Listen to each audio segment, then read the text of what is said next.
යුද හමුදාවේ 58 වෙනි සේනාංකය අත්පත් කරගත් කිල්නොච්චියේ මුලන්කාවිල් ප්‍රදේශයේ පිහිටුවා තිබූ LTTE සොහොන් භූමියයි මේ. හමුදා ප්‍රහාර වලින් මරුමුවටපත් වූ LTTE සමාජිකයන් 2500කට අධික පිරිසක් මෙහි මිහිදන් කර තිබෙනවා. මුලන්කාවිල් LTTE හඳුන්වන්නේ ඔවුන්ගේ මහවීර නගරය ලෙසයි. එම නිසා මුලන්කාවිල් සොහොනද LTTEට සුවිශේෂ වූවක්.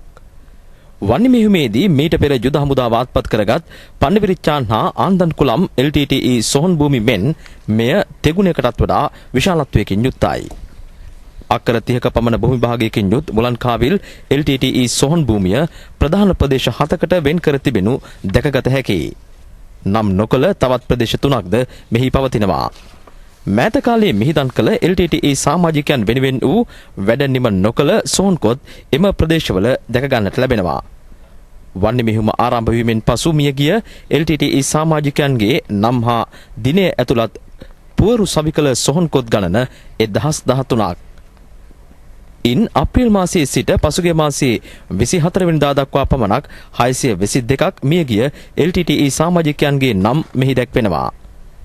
මේජර් ලෙෆ්ටිනන්ට් කර්නල් යන හමුදා නිලනාම LTTE තම නායකයන්ට ලබා දී ඇති අතර එම නිලනාම ඇතුළත් මියගිය LTTE සමාජිකයන්ගේ සොහොන්කොත් සංඛ්‍යාව 124ක්. යුද හමුදාව වේගයෙන් ඉදිරියට පැමිණීමත් සමග තනිව මියගිය LTTE සමාජිකයන් මිහිදන් කිරීම වෙනුවෙන් සකස් කළ තනි වලවල් අතහැර සමූහ වලවල් වල මිහිදන් කිරීමට LTTE ක්‍රියා කර තිබෙනවා. එවැනි සමූහ මිනි වලවල් ඇති ප්‍රදේශයක්ද මෙම සොහොන් භූමියේ දකුණු පස දැකිය හැකියි. ඉතා වේගවත්ව අනපේක්ෂිත ප්‍රහාර එල්ල කිරීමත් සමග මේ යන LTTE සමාජිකයන් මිහිදන් කිරීමට පවා වේලාවක් නොමැතිව LTTE පැනගොස් ඇති බව මෙම සොහොන් බිම අනුව පැහැදිලි වෙනවා. ඇතැම් සොහොන් කොත්වල නාමපුවරුවක් පවා සවි කර ගැනීමට වේලාවක් ලැබී නැහැ.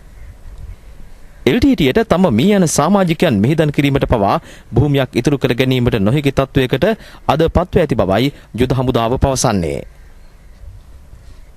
අනාගතයේදී මරණ සමාජිකයන්ට අපි අභියෝග කරන තමන්ගේ සොහොනවත් ඉදි කරගන්න කාලයක් ආරක්ෂා හමුදාව විසින් ලබා දෙන්නේ නැහැ. ඒ තරම් අපේ ක්‍රියානිත වේගවත් සොල්දාදුවන්ගේ චිත්‍රධාරීරය සියලුම දේවල් මේ අවස්ථාවේදී ඉහළ මට්ටමක තියෙනවා. ඉතින් තවදුරටත් ප්‍රභාකරන්ට තියෙන්නේ පරාජය බාර අරගෙන තමන්ගේ සංවිධානය වෙනත් විසඳුම කරා පැමිණීම විතරයි. යුද ක්‍රියාමාර්ගයෙන් ඔවුන් අපිව පරාජය කරන්න බෑ කියලා මෙම සුසාන භූමියේදී අපි ඔප්පු කරලා තියෙනවා. මුලන්කාවිල් ප්‍රදේශයේ අත්පත් කර ගැනීමේදීද නායකයෙකු ඇතුළු LTTE සමාජිකයන් 20කට ආසන්න ප්‍රමාණයක් නිශ්චිත වශයෙන්ම හමුදා ප්‍රහාර වලින් මරුමුවටපත් වූ බව යුද හමුදාව සනාථ කරනවා. වන්නිමාංශයේ මෙහිමේ ප්‍රධානතම යුද උපාය වී තිබෙන්නේ යුද හමුදාවට අවමහානියකින් ත්‍රස්තවාදීන්ගේ උපරිම ජීවිත විනාශ කිරීමයි. රූපවාහිනී සමන් කුමාර රාමවික්‍රම මුලන්කාවිල් සිට